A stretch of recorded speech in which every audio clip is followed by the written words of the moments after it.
వారసులమని నేర్చుకున్నాము.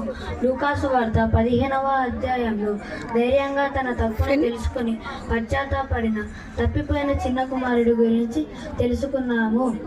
ధైర్యంగా తన తండ్రి దగ్గరికి వెళ్ళి తను చేసిన తప్పులను ఒప్పుకొని క్షమాపణ కోరాడు. మేము కూడా మేము చేసిన తప్పులను క్షమాపణ కోరి విడిచిపెట్టినప్పుడు దేవుని రాజ్యానికి వారసులం అవుతామని నేర్చుకున్నాము. మేము 4వ రోజు దేవుని కృపకు వారసులమని నేర్చుకున్నాము. దేవుని కృప మనతో ఉంటుందని నేర్చుకున్నాము.